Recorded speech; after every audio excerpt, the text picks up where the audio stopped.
highlights of the Castrol Winterberg Enduro are proudly brought to you by Castrol.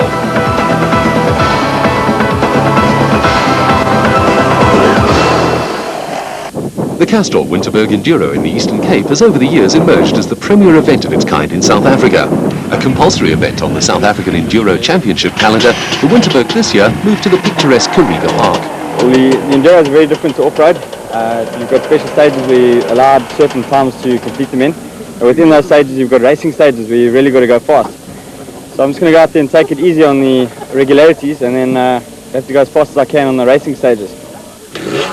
Recently married Springbok Richard Manning has won just about everything in off-road and enduro racing, but the Castrol Winterberg is one prize that's eluded him. Enduros too are my favourite event. I enjoy them obviously because of the technicality. They're much more rider skill orientated than the off-roads, and as I say, they're my favourite, so I'm concentrating on them this year. I'm lying second in the championship. I didn't have a good ride up in Heidelberg.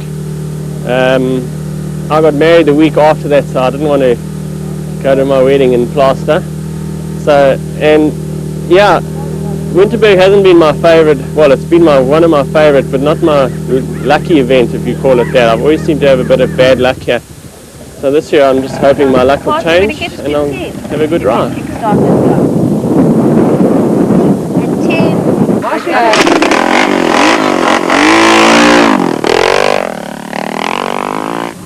The move to Kariga Park provided for some spectacular scenery, but also saw the event coordinators come up with one of the toughest ever routes for a Castrol Winterberg. I don't think it's going to be the guy that hangs on the cable all day. He's got to really think. It is very technical in certain areas. We've already chosen it. It's taken me about 3 years to actually set this thing up, and all the areas we've been through, and we're going to go in river beds and that. They're really going to have to think. That is the main thing, and not be going flat out all day. It didn't take riders too long to find out just how tough the course was going to be. Gavin Fell's surname was appropriate as he took an early tumble. He wasn't to be alone.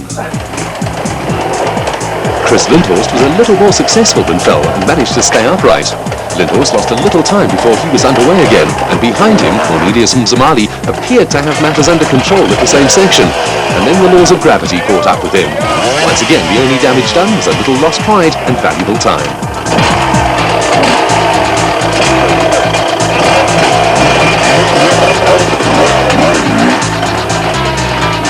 Mark Borden also parted company with his bike and was busy getting himself sorted out when David de Koning decided on a completely different approach. It worked to a degree, but this method's not recommended if you're prone to a backside that bruises easily.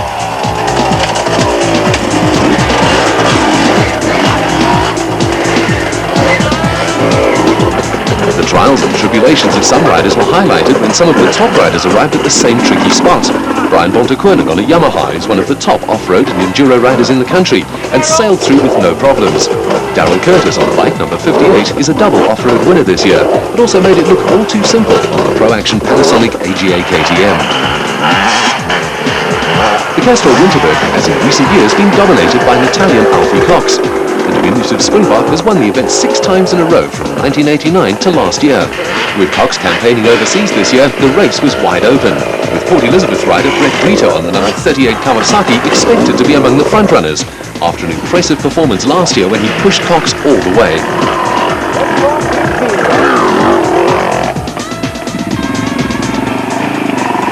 Enduro events are split into classes depending on motorcycle engine capacity.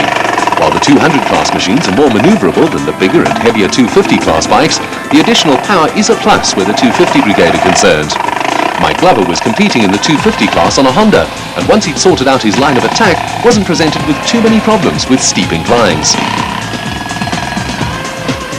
Jaap Westerly on the number 16 250 class KTM was dropping down the field, and right on his heels had Andrew Ogden on the 200 Kawasaki, who was having an impressive run. Ogden was pushing for a place in the top 5 behind some heavyweight opposition. It was a case of gathering together all your resources before going into action, with the incline presenting both Westerly and Ogden with a few headaches.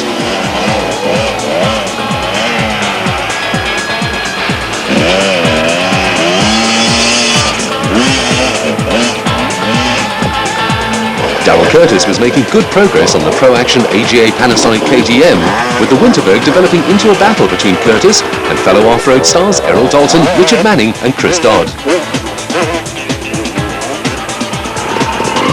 The route also included some tricky river sections, with Tony Werdendahl on a Yamaha opting for a cautious approach in the water. Werdendahl was another Eastern Cape rider going along steadily and was looking at a top 10 finish. When it comes to enduro racing, local knowledge is not much of an advantage, and riders simply have to tackle the course as best they can. Behind Werdendahl, Darrell Curtis was still going strong and showing the form that made him one of the pre-event favourites. Grant May on bike number 42 was another rider from the Rover Club in the Eastern Cape who was going along steadily enough, but behind him he had some heavyweight company. Flying second in the championship before the Castrol Winterberg, the highly experienced Richard Manning on bike number 60 was using all his skill and experience to move into a challenging position for overall honours and a 250 category win on the dealer team Yamaha. Also making a strong claim for overall and Class 200 honours was off-roader Chris Dodd on another dealer team Yamaha, who was locked in battle with Springbok Errol Dalton on the Lesotho Office Equipment Honda.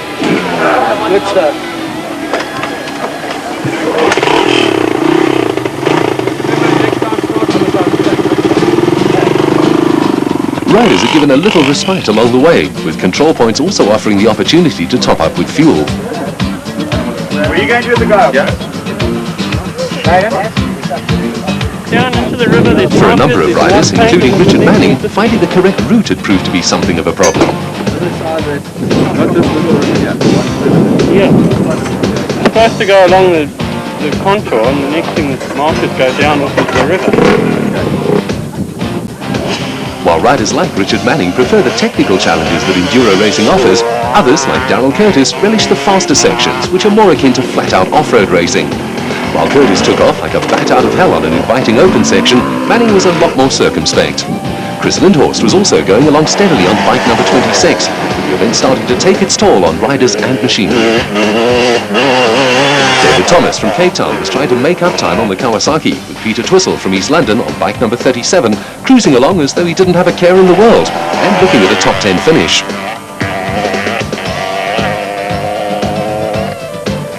18-year-old Andrew Ogden on the number 39 Kawasaki was in line for a top 5 finish and overall honours in the Eastern Cape Regional Stakes. The Castrol Winterberg came to a painful and premature end for Cape Town rider Paul Thomas, who took a heavy tumble, breaking a number of ribs. A medical crew were quickly on the spot to treat Thomas before he was taken to hospital.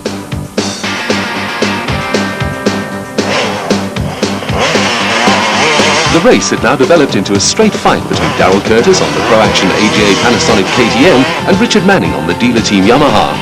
Tony Werdendahl on the number 43 Yamaha was involved in a tussle with Ogden and Twistle for regional honours, with Curtis thoroughly enjoying himself on the faster racing sections.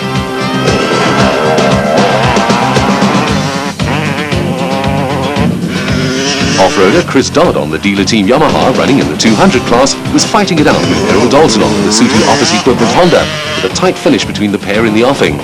Another off-road star, Alex Valls, slipped down the field on the Antolex Dairy Kawasaki, but was still in line for a top 10 finish.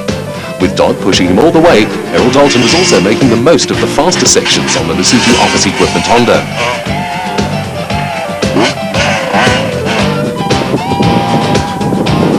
The Kariga Park offered a superb backdrop to the event, with Richard Manning and Darrell Curtis had little time to admire the scenery. They were involved in a superb battle that was going to provide a neck-and-neck finish. The Manning-Curtis battle produced the expected tight finish, which eventually went Manning's way by just 200 points. Third overall in Class 200 honours went to Errol Dalton, with Chris Dodd and regional event winner Andrew Ogden completing the top 5. Garth Westerly, in 20th place overall, took first place in the veterans category, with some of the younger riders feeling like the veterans at the finish. Marking, organisation, everything was just perfect. Very, very long. As Darrell said earlier, it's about 200 k's too far. But other than that, pretty good, yeah.